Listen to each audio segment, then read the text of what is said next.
Hello students, today we are going to start with the methods of preparation of haloalkanes from alcohols. इससे पहले के दो lecture में मैंने आपको method of preparation of haloalkanes from alkenes और alkenes से पढ़ाया था. अभी नेक्स्ट है फ्रॉम alcohols. alcohols से ही जनरली लैब में haloalkanes बनाए जाते हैं because they are very easily converted into alkyl halides. So let's see, ROH है, इसे मुझे काय में कन्वर्ट करना है, RX में. अगर ROH को RX में कन्वर्ट करना है, so there are three types of reagents which can be used for the conversion of alcohol into haloalkanes. तो फर्स्ट reagent है halo acid, second halides of phosphorus,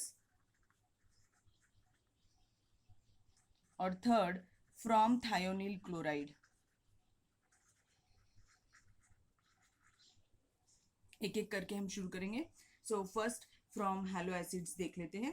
अगर हैलो एसिड्स यूज करना है तो hello acids में कौन कौन से हैलो एसिड्स होते हैं आपको पता है. कौन कौन से होते हैं? HF, HCl, HBr और HI. इनमें से हम कोई भी हैलो एसिड यूज कर सकते हैं to prepare haloalkane from alcohol. तो रिएक्शन देखेंगे. अगर सिंपलेस्ट एक जनरल रिएक्शन दे दूँ, ROH है, इसका रिएक्शन मैंने HX के साथ मीन्स हैलो एसिड के साथ करा दिया, तो रिएक्शन क्या देगी? RX plus water. मीन्स मुझे ये OH स्पीशीज को कैसे रिप्लेस करना है? X से रिप्लेस करना है. और what will be the by product in this reaction? Water will be the by product. पहले हम HCl से रिएक्शन देखते हैं. अगर मेरे पास कंपाउंड है C2H5OH, इसका रिएक्शन अगर मैं HCl के साथ करा दूं, तो this reaction generally takes place in presence of anhydrous ZnCl2. Means alcohol लेंगे, HCl लेंगे और एनहाइड्रस ZnCl2 लेंगे, हीट करेंगे so that it will give C2H5Cl plus H2O. इस प्रोसेस को ग्रूव्स प्रोसेस बुलाते हैं. इस रिएक्शन का नाम है ग्रूव्स प्रोसेस. जब भी कभी हम अल्कोहल का treatment HCl in presence of anhydrous ZnCl2 carry out करेंगे तो हम उसे क्या बुलाएंगे? ग्रूव्स प्रोसेस बुलाएंगे. और ये जो रिएजेंट है HCl प्लस एनहाइड्रस ZnCl2, इसे क्या बुलाते हैं? ल्यूकास रिएजेंट बुलाते हैं. क्या बुलाते हैं? ल्यूकास रिएजेंट बुलाते हैं. अब यहाँ पर एनहाइड्रस ZnCl2 जो है, इसके दो रोल है. एनहाइड्रस ZnCl2 जो है, जो यहाँ पर कैटलिस्ट की तरह एक्ट कर रहा है, इसके दो रोल होते हैं. First, it helps in the carbon oxygen bond cleavage, and second, it absorbs the water molecule as soon as it is formed. ये वाटर मॉलिक्यूल को एब्जॉर्ब कर लेता है जैसे ही वो फॉर्म होता है. So this was the simple conversion of an alcohol into haloalkane. ये मैंने प्राइमरी अल्कोहल के साथ किया था. अब अगर मैंने सेकेंडरी अल्कोहल लिया होता, CH3H, यहाँ पर एक और CH3 आएगा, ये OH. मीन्स ये कौन सा है? It is propane two all. अगर या फिर आइसोप्रोपिल अल्कोहल भी बुला सकते हैं. इसका रिएक्शन HCl के साथ कैरी आउट करो इन प्रेजेंस ऑफ एनहाइड्रस ZnCl2. ये रिएक्शन इतनी फास्ट होती है कि आपको हीट करने की भी जरूरत नहीं है. रूम टेम्परेचर पे रिएक्शन कैरी आउट हो जाएगी. so that it gives CH3CH, यानी कि आइसोप्रोपिल क्लोराइड दे देगा. ये आइसोप्रोपिल अल्कोहल से शुरू किया था तो आइसोप्रोपिल क्लोराइड दे देगा. फिर टर्शरी अल्कोहल के साथ देखते हैं. टर्शरी अल्कोहल तो इतना ज़्यादा रिएक्टिव होता है कि वहाँ पर हमें एनहाइड्रस ZnCl2 की भी कोई ज़रूरत नहीं पड़ती. उसके बिना भी काम हो जाएगा. ये अगर हमने नहीं डाला एनहाइड्रस ZnCl2, सिर्फ HCl डाला है टर्शरी अल्कोहल में, तब भी कन्वर्जन हो जाएगा उसका अल्किल हैलाइड में और वाटर रिमूव हो जाएगा. अभी देखो, ये जो रिएक्शन है, it is a best method to distinguish between primary, secondary and tertiary alcohols. यानी अगर मेरे पास में सपोज करिए कि 3 बीकर है और I have lost the labels over it, और एक बीकर में प्राइमरी अल्कोहल है, दूसरे में सेकेंडरी अल्कोहल है और तीसरे में टर्शरी अल्कोहल है, तो the best way to identify is what? Just add Lucas reagent to it. जैसे हमने ल्यूकास रिएजेंट डाला और if it gives immediate turbidity. Turbidity का मतलब क्या होता है बेटा? क्लाउडीनेस होता है। जैसे अगर हमने पानी में दूध डाल दिया 2-3 ड्रॉप तो कैसा क्लाउडीनेस दिखता है, वैसा ही अगर मैंने जैसे ही बीकर के अंदर ल्यूकास रिएजेंट डाला and if I get the turbidity immediately, it confirms that the beaker contains what, it contains tertiary alcohol, क्योंकि टर्शरी अल्कोहल सबसे फास्टली रिएक्ट करते हैं ल्यूकास रिएजेंट के साथ। और अगर मैंने ल्यूकास रिएजेंट डाला और 5 मिनट बाद टर्बिडिटी आना शुरू हुई तो वो कौन सा अल्कोहल हो जाएगा, सेकेंडरी अल्कोहल हो जाएगा। और मैंने ल्यूकास रिएजेंट डाला और फिर टर्बिडिटी आई ही नहीं, मैंने फिर उसे हीट किया तब जाकर उसका रिएक्शन शुरू हुआ, तो वो कौन सा अल्कोहल हो गया, प्राइमरी अल्कोहल हो गया। ऐसा होता क्यों है, यानी प्राइमरी का रेट ऑफ रिएक्शन सेकेंडरी का और टर्शरी का डिफरेंट क्यों होता है। ये देखिए OH इसमें लिविंग ग्रुप है, सभी में OH लिविंग ग्रुप है। अब OH अगर लिविंग ग्रुप है तो अब हमें देखना है कि ये बॉन्ड कौन सा जल्दी ब्रेक होगा, किस प्राइमरी सेकेंडरी और टर्शरी में से किसका बॉन्ड सबसे जल्दी ब्रेक होगा। तो यहाँ पर CH3 is a what type of group? It's an electron giving group. CH3 is a what type of group? It's an electron giving group. EGG से याद रखिए, हमेशा याद रहेगा। It's an electron giving group. अगर ये इलेक्ट्रॉन देगा, अब कार्बन के पास तो जगह है नहीं वो इलेक्ट्रॉन रख सके, तो वो इलेक्ट्रॉन किसको ट्रांसफर कर देगा, ऑक्सीजन की तरफ। मीन्स ये चार्ज यहाँ से यहाँ फ्लो हो रहा है, more is the charge separation, easier is the bond breaking. जहां पर चार्ज सेपरेशन ज्यादा हो रहा होता है वो बॉन्ड सबसे जल्दी ब्रेक हो जाता है। तो यहाँ पर देखिए मैंने 3 एरोज बनाए, मीन्स यहाँ पर चार्ज सेपरेशन ज्यादा हो रहा है। जबकि in case of secondary alcohol क्या होने वाला है, 2 अल्किल ग्रुप्स हैं, दोनों इलेक्ट्रॉन्स दे रहे हैं इस कार्बन को। अब कार्बन के पास अगेन स्पेस तो है नहीं रखने के लिए, तो वो किसको दे देगा, वो ऑक्सीजन को। और वैसे भी कार्बन और ऑक्सीजन में कौन ज्यादा इलेक्ट्रोनेगेटिव है, ऑक्सीजन ज्यादा इलेक्ट्रोनेगेटिव है, तो वो इलेक्ट्रॉन्स अपनी तरफ अट्रैक्ट करेगा ही। अब अगर वो अपनी तरफ इलेक्ट्रॉन्स ले रहा है तो यहाँ पर चार्ज सेपरेशन हो रहा है, मीन्स चार्ज फ्लो हो रहा है, तो मीन्स ये वाला बॉन्ड ब्रेक होगा। But as compare to this tertiary alcohol के कंपैरिजन में इसका चार्ज सेपरेशन कम है, इसीलिए सेकेंडरी अल्कोहल थोड़ा लेस रिएक्टिव होते हैं as compare to tertiary alcohol. अब ये देखिए प्राइमरी अल्कोहल के केस में तो सिर्फ एक ही CH3 ग्रुप है, तो अगर एक ही CH3 ग्रुप है तो वो एक ही इलेक्ट्रॉन देगा, और वो इलेक्ट्रॉन कार्बन अपने पास तो रखेगा नहीं, वो किसको दे देगा, ऑक्सीजन को। मैंने यहाँ पर C2H5OH करके लिखा है, आप इसको ऐसे भी लिख सकते थे CH3 CH2OH, तो आपको ज्यादा अच्छे से समझ में आता। ये किसको देता, CH3 ग्रुप CH2 को, और फिर CH2 किसको दे देता, OH को। समझ में आया आपको कैसा है। तो ये इसकी ऑर्डर ऑफ रिएक्टिविटी है। So this was all about the Lucas reagent. अब हम नेक्स्ट पढ़ेंगे दैट इज फ्रॉम HBr। ये मैंने आपको HCl से रिएक्शन बताई थी, अब HBr से देखते हैं। अगर HBr से रिएक्ट करना है तो रिएक्शन कैसी होती है, when C2H5OH is treated with HBr। ये रिएक्शन हमें कॉन्सेंट्रेटेड सल्फ्यूरिक एसिड के प्रेजेंस में कैरी आउट करनी पड़ती है। यहाँ पर concentrated sulphuric acid as a dehydrating agent act करने वाला है, तो ये रिएक्शन हीट करेंगे so that it gives what. अब देखिए ये वाटर रिमूव करने वाला है, ये वाटर रिमूव करेगा, और वो कौन एब्जॉर्ब करने वाला है, H2SO4 एब्जॉर्ब करने वाला है। तो ये क्या दे देगा, C2H5Br प्लस वाटर। ये हो गया HBr के साथ रिएक्शन। HBr के साथ रिएक्शन करने के टाइम एक और मेथड हो सकती थी, एक है कि अगर मैंने इसे KBr के प्रेजेंस में और H2SO4 के प्रेजेंस में कैरी आउट की, आपके टेक्स्ट बुक में भी दी हुई है ये रिएक्शन। अगर ऐसे की तो क्या होगा, अगर ऐसे की तो भी वही कंपाउंड बनेगा, C2H5Br ही हमारा मेजर प्रोडक्ट होगा, पर माइनर प्रोडक्ट क्या हो जाएगा। अब देखिए ये H इस OH के साथ चले गया होगा, तो अभी बचा क्या है यहाँ पर HSO4, और यहाँ पर ये Br इधर चले गया, तो क्या बचा K, तो फिर क्या बचेगा KHSO4 प्लस वाटर।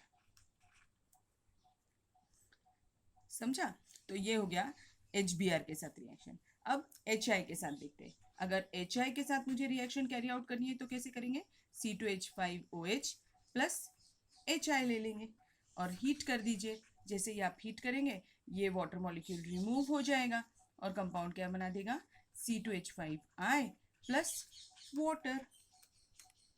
सेम जैसे मैंने HBr के साथ में KBr और H2SO4 यूज किया था, वैसे ही सेम हम C2H5OH का रिएक्शन Ki प्लस H3PO4 के साथ भी करा सकते थे।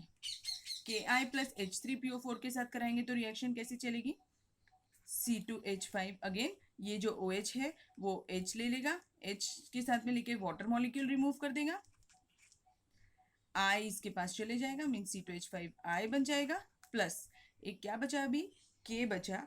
कितने हाइड्रोजन लेफ्ट है अभी यहाँ पर, 2 हाइड्रोजन, तो KH2PO4, तो मीन्स हमारा यहाँ पर बाई प्रोडक्ट क्या हो जाएगा, KH2PO4। समझ में आ गया सभी को? बहुत ही इजी है ये मेथड्स ऑफ प्रिपरेशन। और अब मैं इसकी ऑर्डर ऑफ रिएक्टिविटी आपको बताती हूँ। देखिए अब ऑर्डर ऑफ रिएक्टिविटी, एक क्वेश्चन आपके दिमाग में आ रहा होगा कि मैडम ने प्राइमरी, सेकेंडरी और टर्शरी अल्कोहल के साथ HCl की तो रिएक्शन बताई, बट HBr और HI की नहीं बताई। क्या होता है, अगर मैंने ये सेम रिएक्शन, मीन्स अगर मैंने HBr का रिएक्शन सेकेंडरी HBr बोलो या फिर HI का बोलो, अगर मैंने सेकेंडरी या फिर टर्शरी अल्कोहल के साथ कैरी आउट की होती, तो क्या होता, ये रिएक्शन किसके प्रेजेंस में कैरी आउट करते बेटा, कॉन्सेंट्रेटेड H2SO4 के। अगर मैं इस रिएक्शन को कॉन्सेंट्रेटेड H2SO4 के प्रेजेंस में कैरी आउट करूंगी तो क्या होगा कि इंस्टेड ऑफ सब्स्टिट्यूशन यहां पर डिहाइड्रेशन होने वाला था,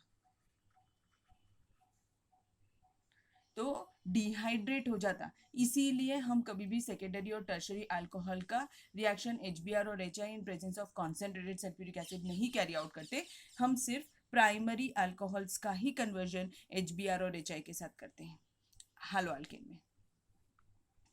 ये हो गई एक बात। दूसरी, now next is order of reactivity with respect to halo acids, यानी कौन सा हैलो एसिड है जो सबसे जल्दी रिएक्ट करेगा। ये क्यों हम देखते हैं, सपोज करिए मेरे पास 3 बीकर है, एक में मैंने सभी में मैंने प्राइमरी अल्कोहल रखा है, एक में मैंने HCl डाला, दूसरे में मैंने HBr डाला, तीसरे में मैंने HI डाला और एक में HF डाला। अब कौन सी रिएक्शन है जो सबसे फास्ट होगी, ये मुझे चेक कर रहा है। अब हर बार तो हम लैब में जाकर ये सब चीज़ें नहीं कर सकते, तो इसका हमें थेरोटिकल पार्ट पता होना चाहिए कि कौन सबसे जल्दी रिएक्ट करेगा। बहुत सिंपल है, बहुत ही सिंपल है। ये कैसे मॉलिक्यूल्स है, हेट्रो मॉलिक्यूल्स है। कैसे मॉलिक्यूल्स है ये, हेट्रो मॉलिक्यूल्स है। अगर हेट्रो मॉलिक्यूल्स हैं तो उनकी हमेशा ऑर्डर ऑफ रिएक्टिविटी किस पर डिपेंड करती है, हेट्रो मॉलिक्यूल्स की order of reactivity bond length पर डिपेंड करती है। जितनी ज्यादा बॉन्ड की लेंथ होगी उसका बॉन्ड डिसोसिएशन उतना इजी होगा, मीन्स उतना फास्ट होगा। अब देखिए HF, HCl, HBr और HI में किसका बॉन्ड सबसे बड़ा होगा, अब मुझे तो पता नहीं है, तो बहुत इजी है। जब भी हम किसी भी ग्रुप, ये सारे एक ही ग्रुप के एलिमेंट्स हैं, F, Cl, Br और I, whenever we move top to bottom in any group, हमेशा साइज इंक्रीज हो रहा होता है। अगर एटम का साइज बड़ा होगा तो उसका बॉन्ड का लेंथ भी बड़ा होगा। तो अभी HF, HCl, HBr और HI में किसका बॉन्ड का लेंथ सबसे बड़ा होगा, HI का। तो सबसे जल्दी कौन रिएक्ट करेगा, HI। So what will be the order of reactivity, HI सबसे ज्यादा रिएक्टिव होगा और HF सबसे लीस्ट। इज इट ओके, समझ में आया आपको क्या बताना चाहती हूँ मैं। फिर एक और है, now reactivity with respect to alkyl group. ये मैं आपको लिखवाने के टाइम ही पढ़ा चुकी हूँ, यानी जब हम रिएक्शंस कर रहे थे ना तभी बताया था, पर फिर से एक बार बता रही हूँ। जैसे अगर मेरे पास में CH3C, CH3, CH3OH यानी कि टर्शरी अल्कोहल है, CH3H, CH3OH सेकेंडरी अल्कोहल है, और CH3CHHOH और प्राइमरी अल्कोहल है।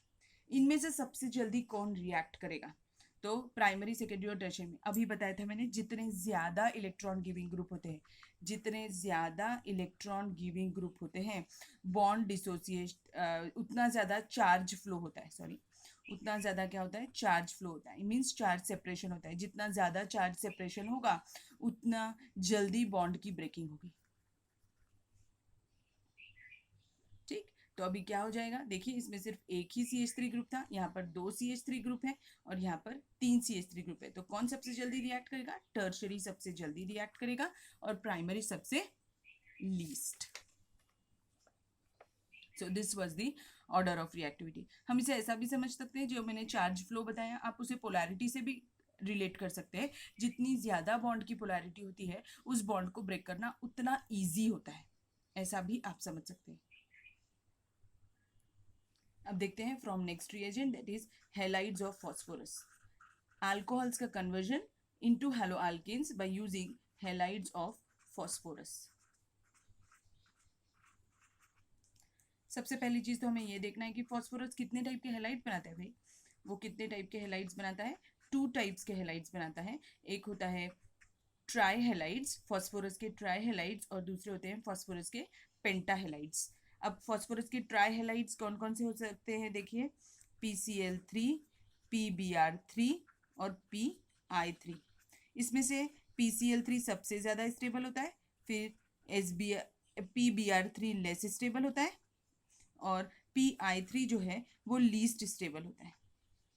वैसे ही सेम PX5 भी कितने टाइप के बनाएगा, क्योंकि उसमें कितने हैलोजेंस है हमारे पास में।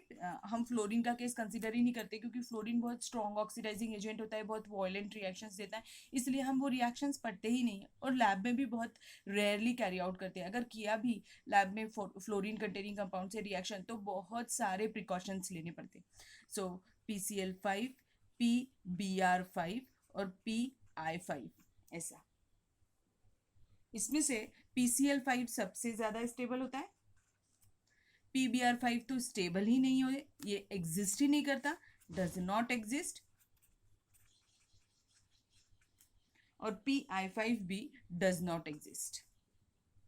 मीन्स अगर मुझे पेंटाहेलाइड से रिएक्शन कराना है तो बस मेरे पास एक ही चॉइस है, PCl5, बाकी कोई चॉइस ही नहीं है मेरे पास। PBr5 और PI5 तो एग्जिस्ट ही नहीं करता, तो उसके साथ रिएक्शन कैसे करेंगे। अब PIX3 जो है, इसमें हम PCl3 के साथ भी रिएक्शन कर सकते हैं और PBr3 के साथ भी कर सकते हैं। PI3 के साथ नहीं करते क्योंकि वो भी लीस्ट स्टेबल है। अब देखते हैं रिएक्शंस कैसी होती है। ये रिएक्शंस एकदम फिक्स है, इसमें कोई चेंजेस नहीं होते ज़्यादा के। इस पे बाई प्रोडक्ट हमेशा फिक्स रहते हैं, बस हमें देखना है कि कौन से बाई प्रोडक्ट में क्या, किस में क्या बाई प्रोडक्ट होता है।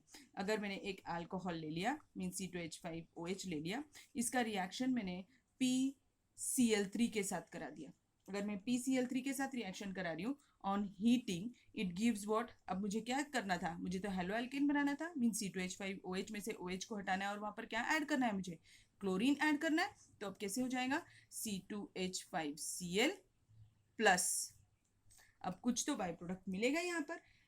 एक चीज याद रखिएगा, जब भी कभी हम PCl3 के साथ रिएक्शन करते हैं, हमेशा हमेशा कोई भी रिएक्टेंट हो इस साइड पर अगर आपने PCl3 यूज किया है, हमेशा H3PO3 फॉस्फोरस एसिड ही आपका बाई प्रोडक्ट होगा, कंपल्सरी बाई प्रोडक्ट है ये।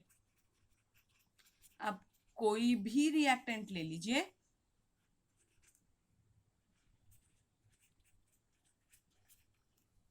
हमेशा PCl3 के साथ में H3PO3 ही बाई प्रोडक्ट होगा। अब अगर मैंने सेम, अब ये रिएक्शन को मैं बैलेंस भी कर सकती हूँ, बैलेंस करना ज़रूरी तो नहीं होता है ऑर्गेनिक केमिस्ट्री में, पर अगर हमने कर दिया बहुत इजी है बैलेंसिंग। देखिए यहाँ पर कितना है, अब H3 है, मीन्स यहाँ पर मुझे ये कितने चाहिए थे, 3। C2H5 के मॉलिक्यूल्स कितने लगेंगे, 3, क्योंकि यहाँ पर H3 था। फिर अब यहाँ पर 3 है तो यहाँ पर भी 3 हो गया। बस बहुत सिंपल था बैलेंसिंग, ये बैलेंसिंग हो गया। अब नेक्स्ट C2H5OH का रिएक्शन, सॉरी C2H5OH नहीं, अब मैं सेकेंडरी अल्कोहल के साथ कर देती हूँ। अगर मैंने सेकेंडरी अल्कोहल लिया CH3CH2, दिख नहीं रहा आपको, CH3CH3, एक H कम आएगा यहाँ पे, और OH, इसका रिएक्शन अगर मैंने PCl3 के साथ किया, सेम रिएक्शन रहेगी। हीट करेंगे तो ये क्या दे देगा, इस OH को वो कैसे रिप्लेस कर देगा, Cl से। बाकी सब चीजें तो वैसे ही रहने वाली है। और यहाँ पर भी क्या बाय प्रोडक्ट होगा, H3PO3। अभी बताया मैंने आपको, ये इसका कंपलसरी बाय प्रोडक्ट होता है, इसीलिए आप किसी के भी साथ रिएक्शन कराएं, हमेशा आपको बाय प्रोडक्ट क्या मिलने वाला है, H3PO3। इज इट ओके, समझ में आ गया आपको ये अभी यहाँ तक। अब देखिए, अब अगर सपोज करिए, अब मैंने ये PCl3 के साथ करा के बताई, अगर मैं PBr3 के साथ करूँ या फिर मैं PI3 के साथ करूँ, सेम ही रहने वाला है बेटा, कोई चेंजेस नहीं होते इसमें, यानी बाई प्रोडक्ट सेम ही रहने वाला है। अगर मैंने इसके जगह पर, PCl3 के जगह पर अगर सपोज करिए मैंने PBr3 यूज किया होता और हीट कर रहे होते, तो ये क्या देगा, C2H5 Br देता प्लस बाई प्रोडक्ट तो वही रहता H3PO3। अगर मैंने यही रिएक्शन PI3 के साथ कैरी आउट की होती तब भी हमें हीट के प्रेजेंस में कैरी आउट करनी पड़ती और रिएक्शन में कंपाउंड क्या बनता, सेकेंडरी एल्किल हैलाइड। और ये सेकेंडरी एल्किल हैलाइड के साथ में भी बाई प्रोडक्ट क्या होता, H3PO3। Means phosphorous acid he by product होगा, जबकि आपका रिएक्टेंट कुछ भी हो। जब भी आप किसी भी फॉस्फोरस के ट्राइहैलाइड के साथ रिएक्शन कर रहे हो, आपका सबस्ट्रेट कुछ भी हो यानी रिएक्टेंट कुछ भी हो, हमेशा कंपलसरी बाई प्रोडक्ट H3PO3 ही होगा, दैट इज फॉस्फोरस एसिड। अच्छे से दिमाग में डाल लीजिए ये चीज, ये कभी चेंज नहीं होने वाली है। और ये रिएक्शन, ये रिएक्टेंट के साथ हम बहुत सारी रिएक्शन करने वाले हैं। यहाँ पर हम अल्कोहल्स के साथ कर रहे हैं, हम आगे जाकर के एल्डिहाइड्स के साथ करेंगे, कीटोन्स के साथ। कोई भी सबस्ट्रेट हो, हमेशा आपको बाई प्रोडक्ट क्या होगा, H3PO3 ही होगा। अब हम PCl5 के साथ देखेंगे। PCl5 के साथ अगर मुझे रिएक्शन करनी है तो देखिए कैसा होगा। C2H5OH है, इसका रिएक्शन मैं PCl5 के साथ कराऊंगी, हीट करेंगे so that it will give क्या, यहाँ पर OH को हमें Cl से ही रिप्लेस करना था तो ये क्या दे देगा, C2H5Cl दे देगा। प्लस अब इसमें बाय प्रोडक्ट क्या होगा, HCl प्लस POCl3।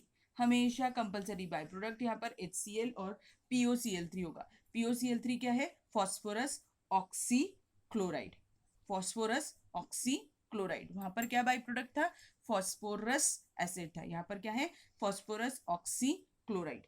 ये इसमें बाई प्रोडक्ट होगा।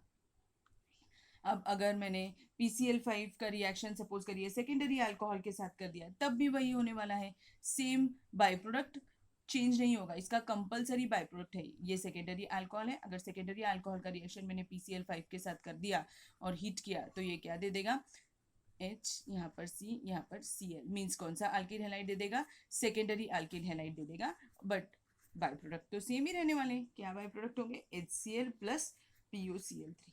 देखिए यहाँ पर बैलेंस करने की भी कोई ज़रूरत नहीं है, आपके पास में 5 Cl थे, उसमें से एक Cl इसने ले लिया तो अब बचे कितने, 4। अब 4 के बाद में एक Cl इस H ने ले लिया, अब कितने बचे, 3, तो फिर 3 Cl हो गए। अब आपने ये ऑक्सीजन भी निकाला था और एक फॉस्फोरस भी बचा, इसीलिए POCl3। तो ये कंपलसरी बाई प्रोडक्ट हमेशा ही बनेगा जब भी कभी आपका रिएजेंट कौन होगा, PCl5 होगा।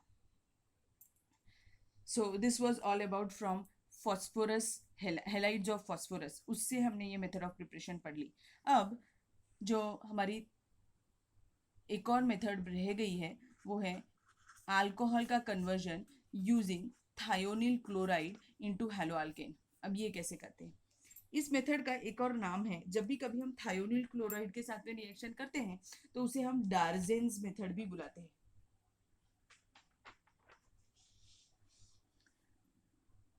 अब ये रिएक्शन कैसे होती है, देखिए ROH है, पहले तो हमें पता होना चाहिए कि थायोनिल क्लोराइड क्या होता है। थायो का मतलब क्या होता है बेटा, सल्फर होता है, तो याद रखिएगा कि थायोनिल क्लोराइड यानी कि सल्फर रिलेटेड कंपाउंड कुछ बनने वाला है यहाँ पर। तो ROH है, इसका रिएक्शन हम किसके साथ करेंगे, SOCl2 के साथ करेंगे, इसी का नाम क्या है, थायोनिल क्लोराइड है। अब जब हम इसका रिएक्शन थायोनिल क्लोराइड के साथ करेंगे तो ये क्या देगा, हीट करना है आपको। ये रिएक्शन हमेशा पिरिडीन के प्रेजेंस में कैरी आउट करनी पड़ती है। पिरिडीन हमेशा प्रेजेंट होता है इस रिएक्शन में, बताऊंगी मैं कैसे, हमें कैसे याद रखना है इसे। तो ये क्या दे देगा, RCl प्लस क्या रिलीज करेगा, SO2 प्लस HCl रिलीज करेगा। अब यहाँ पर एक चीज याद रखिए, HCl क्या है, एसिड है, और पिरिडीन क्या है, बेस है। तो हमने ये क्यों यूज किया होगा, टू न्यूट्रलाइज दिस एसिड। हम पिरिडीन क्यों रखते हैं बीकर में, क्यों ऐड कर रहे होते हैं, क्योंकि हमें इस एसिड को न्यूट्रलाइज करना होता है, इसीलिए हम पिरिडीन ऐड कर रहे होते हैं। ये रिएक्शन में एज अ कैटलिस्ट भी आप सोच सकते हैं, कैटलिस्ट की तरह एक्ट करता है ये। अब ये रिएक्शन में देखिए क्या है, this is the one of the best method for conversion of an alcohol into an haloalkane. अब क्यों बेस्ट मेथड है, मैंने जब PCl3 के साथ में रिएक्शन करी थी तब वहां पर हमें क्या बाई प्रोडक्ट मिला था, H3PO3। अब मुझे H3PO3 बीकर में से निकालना पड़ेगा, यानी मेरे पास में बीकर, जब मैं रिएक्शन कैरी आउट करूंगी तो पहले मैं अल्कोहल लूंगी, उसमें PCl3 ऐड करूंगी, हीट करूंगी, तो वो क्या देगा, अल्किल हैलाइड देगा प्लस H3PO3 देगा। यानी अब बीकर में मेरे पास दो प्रोडक्ट्स है, एक अल्किल हैलाइड भी है और दूसरा H3PO3 भी है, मीन्स दोनों को रिमूव करना पड़ेगा मुझे सेपरेशन टेक्निक से।